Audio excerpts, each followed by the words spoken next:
નમસ્તે વિદ્યાર્થી મિત્રો. ધોરણ 10 સંભાવના સવાલ નંબર 12. સવાલ નંબર 12માં આપણને એક ચક્ર આપ્યું છે.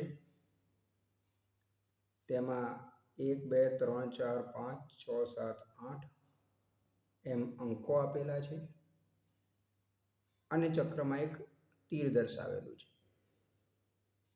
ચક્રને ગોળ ફેરવતા તીર કોઈ એક અંક સામે આવશે. આને ધ્યાનમાં રાખીને આપણે આ સવાલની સંભાવનાઓ શોધવાની છે. આપણે જોઈએ પહેલા અંકો કેટલા છે. 1 2 3 4 5 6 7 8 માટે આપણા માટે કુલ પરિણામોની સંખ્યા કેટલી બનશે? કુલ પરિણામોની સંખ્યા બરાબર 8. ઓકે, આપણને પહેલી સંભાવના કઈ છે? સંભાવના નંબર 1.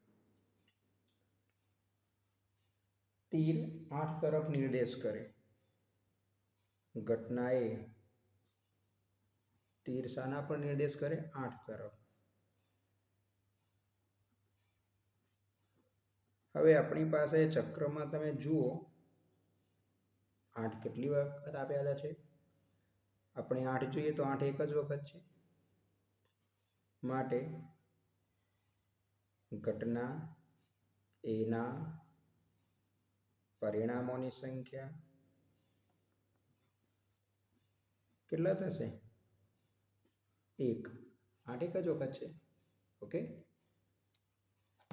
સારું. હવે આપણે સંભાવનાનું સૂત્ર લખીશું. સૂત્ર તમને આવડી જ ગયું હશે બધાને. ઘટના એના પરિણામોની સંખ્યા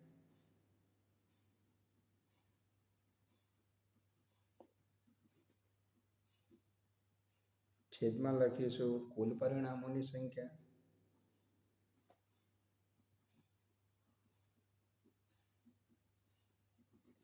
ઓકે,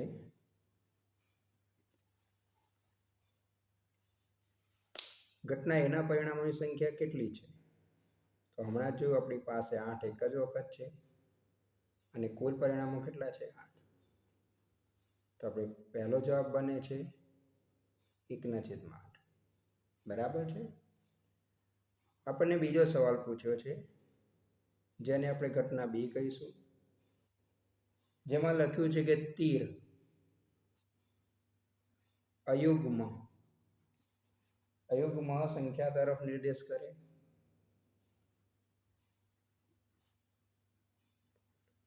હવે અયુગ્મ એટલે શું વિદ્યાર્થી મિત્રો? અયુગ્મ એટલે એકી સંખ્યા. ચાલો ઘટના B ની સંખ્યાઓ લખીએ આપણે. તો ઘટના B ના પરિણામોની સંખ્યા. મિત્રો તમે ચોપડી ધ્યાનમાં લેશો. આપણી પાસે ચક્ર તેમાં કેટલા અંકો હતા? 8. 1 થી 8. એમાં એકી સંખ્યા કઈ આવે? 1 3 5 અને 7. 1 2 3 4. ઘટના એના પરિણામોની સંખ્યા કેટલી થશે? 4. ચલો સૂત્ર લખીએ. P of B બરાબર ઘટના B ના પરિણામોની સંખ્યા. ઓકે, છેદમાં કુલ પરિણામોની સંખ્યા. વિદ્યાર્થી મિત્રો સૂત્ર તો બહુ સારી રીતે આવડી જ ગયું હશે. બરાબર છે. ચલો ઘટના B ના પરિણામો કેટલા છે? 4 અને કુલ પરિણામો 8.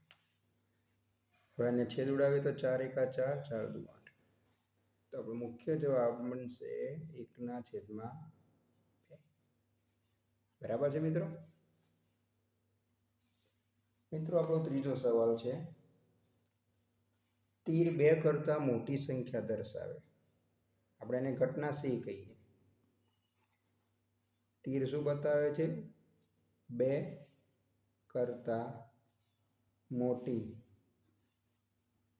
સંખ્યા તરફ નિર્દેશ કરે. હવે આપણી પાસે સંખ્યાઓ કેટલી છે તો તમને ખબર જ છે, 8 સંખ્યાઓ છે, બરાબર. ચલો ઘટના સી ના પરિણામો લખીએ.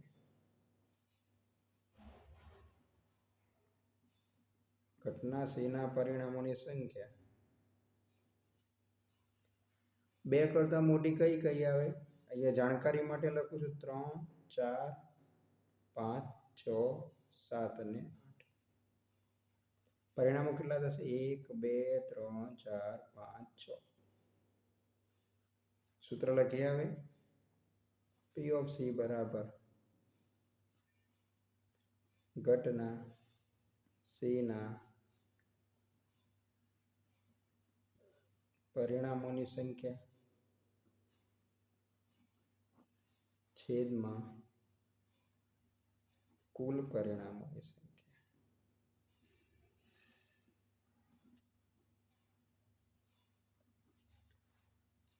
ઘટના સી ના પરિણામો કેટલા છે? 6. કુલ પરિણામો ખબર જ છે 8. પણ આમાં છેદ ઉડાવીએ, 2 તરી 6, 2 ચોક 8. તો ફાઇનલ જવાબ બને છે 3/4. ઓકે વિદ્યાર્થી મિત્રો, ચોથી ઘટના છે આપણી પાસે. ઘટના ડી બરાબર તીર 9 કરતાં નાની સંખ્યા તરફ નિર્દેશ કરે. ઘટના ડી ના પરિણામોની સંખ્યા શોધીએ.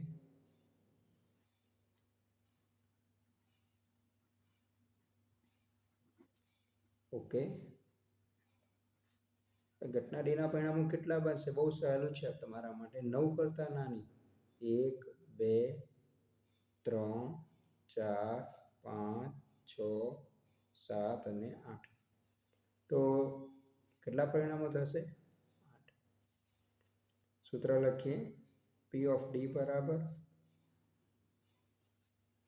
ઘટના ડી ના પરિણામોની સંખ્યા છેદમાં કુલ પરિણામોની સંખ્યા. ઓકે, ઘટના ડી ના પરિણામો કેટલા છે? 8. કુલ પરિણામો કેટલા છે? 8. 8 વડે કાપીએ, 8 એકા 8. જવાબ આવે છે 1. જ્યારે કોઈ દાખલાનો સંભાવનાનો જવાબ 1 આવે તો તેવી ઘટનાને ચોક્કસ ઘટના કહે છે. ઓકે મિત્રો.